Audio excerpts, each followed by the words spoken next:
Hello and good morning বন্ধুরা। সকাল সকাল বেরিয়ে পড়েছি অফিসের উদ্দেশ্যে এবং আজকে একটা বিশেষ দিন, কারণ আজকে ছেলের জন্য কিছু মার্কেটিং করব। তো অফিসে পৌঁছে গেছি।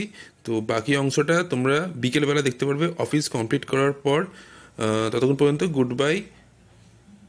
অফিস শেষ হয়ে এবার আমি যাচ্ছি একটু এজা স্ট্রিটের দিকে। এজা স্ট্রিটে আমার একটা ইলেকট্রিক্যাল সুইচ চেঞ্জ করবার আছে, তার কারণ কি আমার বাড়িতে কাজ হচ্ছে ইলেকট্রিকে।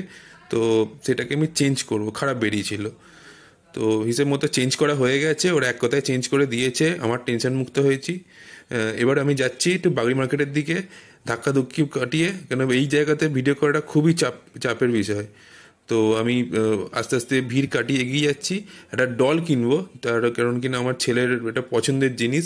আগের দিনকে আমি দেখে গিয়েছিলাম, কিন্তু এই মুহূর্তে আমি সেটা পাইনি। দেখা যাক, যে পাই, ভাগ্য ভালো থাকে তাহলে ছেলের জন্য তাহলে পেয়ে যাব। তো আমরা এই পৌঁছে গেলাম।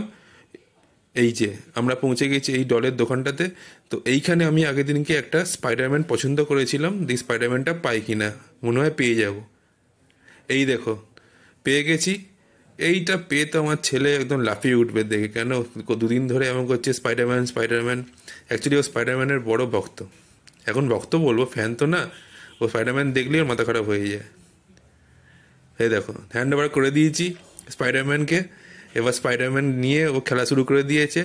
ও এখন এটাকে নিয়ে চলবে, আর কিচ্ছু সব ভুলে যাবে, ফোন টোন সব কিছু ভুলে যাবে, ভুলে এবার স্পাইডারম্যানকে নিয়ে খেলবে। বাহ, কিস করা শুরু করে দিয়েছে স্পাইডারম্যানকে। কতক্ষণ অক্ষত থাকবে তা